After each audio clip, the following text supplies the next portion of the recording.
அஸ்ஸலாமு அலைக்கும். Hi guys, welcome to our channel மாமியார் மருமகள் சமையல்.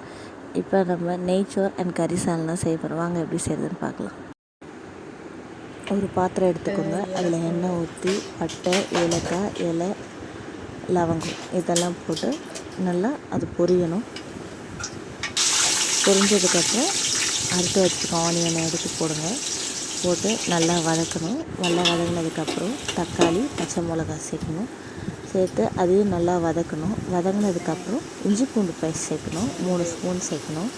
சேர்த்து அதையும் வதக்கிட்டு அது நல்லா வதங்கி இஞ்சி பூண்டு ஸ்மெல் போகிறதுக்கு வதங்கினதுக்கப்புறம் தண்ணி எடுத்து ஊற்றணும். தண்ணி ஊற்றி அது நல்லா தண்ணி கொதிக்கணும். அதுக்கு முன்னாடி நம்ம புதினா, கொத்தமல்லி, உப்பு இதெல்லாம் சேர்த்துக்கலாம். சேர்த்துட்டு இப்போ தட்டுக்கடலை நல்லா நுர வர ஆரம்பிச்சிருக்கு. நல்லா கொதிக்க ஆரம்பிச்சிருக்கு. நம்ம ஊற வச்ச அரிசியை நல்லா வாஷ் பண்ணி சுத்தமாக கழுவி எடுத்து நம்ம இப்போ அரிசியை சேர்த்துக்கலாம். பாஸ்மதி அரிசியில் நம்ம நெய்ச்சோறு செஞ்சால் இன்னும் டேஸ்ட்டாக இருக்கும். ஏன்னா நம்ம நார்மல் ரைஸை விட நெய்ச்சோறு நம்ம பாஸ்மதி ரைஸில் சேர்த்துக்கிட்டா டேஸ்ட் சூப்பராக இருக்கும். அது கூட கறி சால்னாவோட அல்டிமேட்டாக இருக்கும். இதை ட்ரை பண்ணி பாருங்கள். இப்போ நம்ம நல்லா கிளறி விட்டுட்டு தட்டு போட்டு மூடிடலாம். இப்போ சாப்பாடு நல்லா வேகட்டும். அது கொஞ்சம் டைம் எடுக்கும். இப்போ சாப்பாடு நல்லா வெந்திருக்கு. வெந்து கிளறி பார்க்கலாம். கிளறி பண்ணால் கொஞ்சம் தண்ணியாக இருக்குது. நல்லா கிளறி விட்டுட்டு ரைஸ் எப்படி சூப்பராக வந்திருக்கு பாருங்கள். இப்போ நம்ம தம் போட்டுக்கலாம். ஏன்னா தம் போட்டுட்டோம்னா சாப்பாடு ரெடி, நெய்ச்சோறு ரெடி ஆகிடுச்சு. குக்கர் எடுத்துக்கோங்க. அது நல்லா ஹீட் ஆகட்டும். அதில் ஆயில் ஊற்றி ஏலக்காய், பட்டை இதெல்லாம் போட்டு நல்லா பொரிஞ்சதுக்கப்புறம் வெங்காயம் போடுங்க. வெங்காயம் போட்டு நல்லா வதங்கணும். வெங்காயம் நல்லா பிங்க் கலரில் வதங்கினதுக்கப்புறம் தக்காளி ஆட் பண்ணிக்கோங்க. தக்காளி ஆட் பண்ணி அதையும் நல்லா வதக்கணும். தக்காளி வெங்காயம் 2 சேர்ந்து நல்லா வதங்கினதுக்கப்புறம் இஞ்சி பூண்டு பேஸ்ட் ஆட் பண்ணணும். 2.5 டேபிள் ஸ்பூன் இஞ்சி பூண்டு பேஸ்ட் ஆட் பண்ணிக்கோங்க.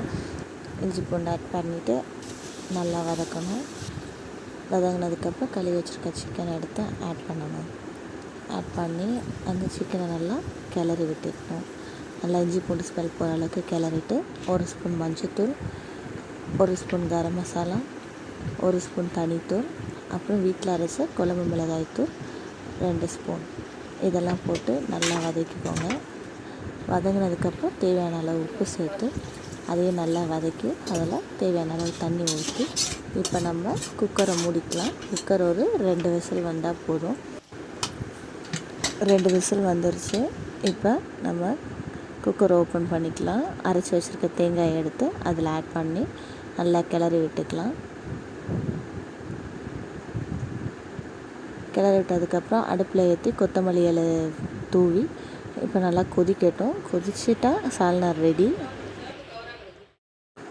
நெய்ச்சோர், சைடிஷ் சிக்கன் 65, கொஞ்சம் புதினா துவையல், சிக்கன் சால்னா.